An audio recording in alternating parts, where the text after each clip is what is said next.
Welcome back to part two of this our episode here as we talk about the Brighton axe murderer. This is the True Crime Lounge podcast. I do have a Patreon that you can join for early access for episodes scheduled to come out. I also have a merch shop for all your true crime gear. For any updates on my channel or podcast, you can find me on Instagram, Twitter, and Facebook. With that being said, let's dive into today's episode, shall we?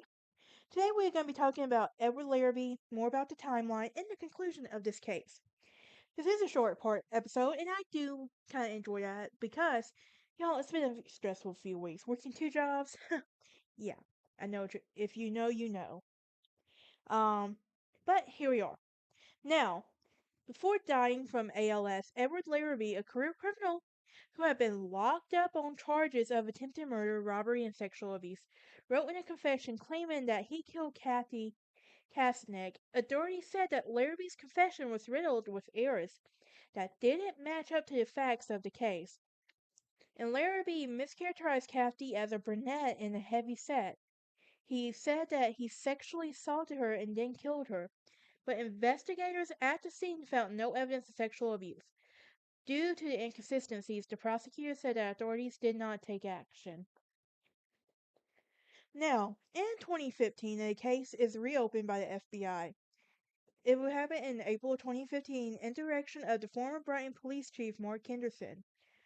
A thorough review of the case, including travel to interview potential witnesses, people with knowledge and suspect was to gather. In June 2015, the then police chief, Henderson, and then Captain Calholdy attended a meeting at the FBI's Buffalo Cold Case Group, presented the Krauseneck case to the group, and after a Q&A period, in which several ideas of how to respond were discussed, and the entire file was given to the FBI to be digitalized.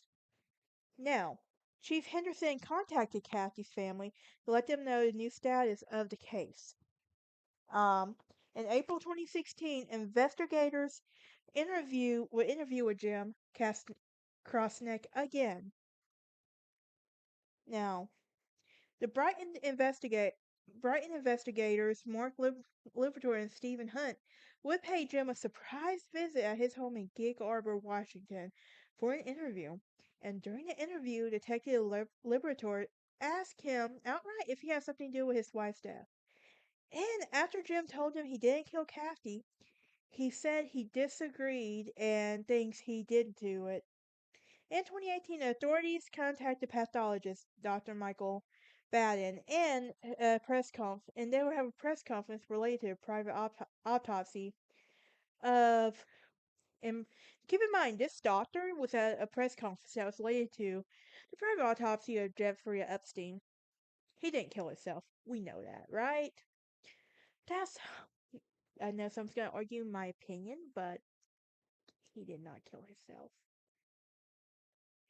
In 2018, prosecutors turned to the forensics pathologist, and Dr. Michael Baden, who had been hired to do a who's who of whodunit cases from the assassination of JFK to the reported suicide of disgraced financier Jeffrey Epstein, and often raising an eyebrow about the generation controversy. Seeking another opinion for when Kathy could have been killed, the Brighton Police Department and the Monroe County DA's office asked a pathologist and former New York medical chief to review the evidence. And with that being said, in October 2019, he would, and a report would be formed. And after reviewing the autopsy, the toxicology reports, the scene in the autopsy photographs and police reports, Dr. Baden stated that it appeared that Kathy died around 3:30 a.m. Prosecutors believe that means Jim would have been home during the time she was killed. And which leads to November 2019 when Jim was indicted and arrested. So he would voluntarily surrender to authorities a week after November 1st. And a grand jury indictment was signed November 1st, and 1 week later he surrendered in the Hall of Justice in Rochester. He was 67 and pled not guilty. And September 6, 2022, the trial will begin. In September 2022, um,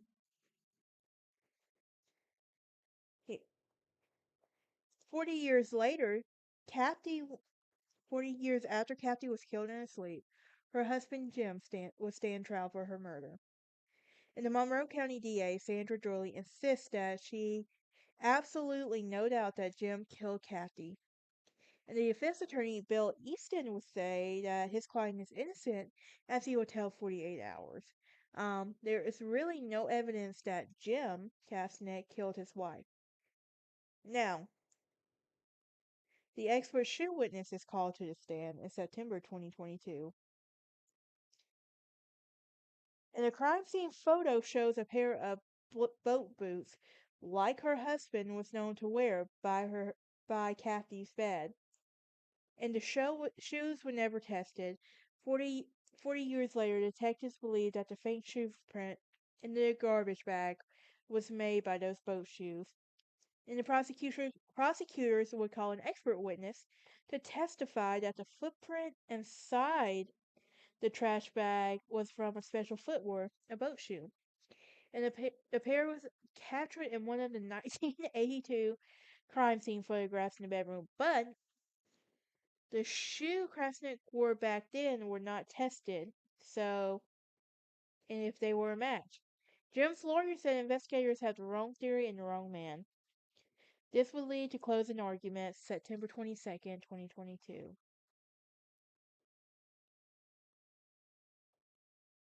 The morning after closing arguments are heard, the court hands the case over to a jury, who is determined whether Jim is found guilty or not guilty. And the jury's decision would affect the future of his wife Sharon and his daughter Sarah, who was 3.5 when her mom was killed. Sarah, who was 44, attended the trial to support her father. September 26, 2022, there has been a verdict reached. Um, he was found guilty, and a jury will find him guilty of second-degree murder of his wife Kathy, and deputies immediately took him into custody. November 7, 2022 was his sentencing hearing, and Sarah and Jim read their statements to the court. And during the sentencing, Sarah, the girl left in the house at the time of her mom's murder, read a statement in which expressed how disappointed she was in the verdict. That her mom's killer got away with murder and her father's life had been taken away by a failed justice system that convicted him of a crime he did not commit.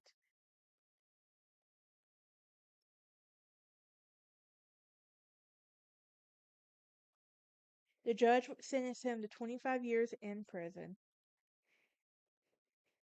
In November 2022, he would state that he planned to file an appeal. However, come May 2023, he dies. 6 months after his sentencing, he dies of cancer while in prison. Alright, that is it for this episode.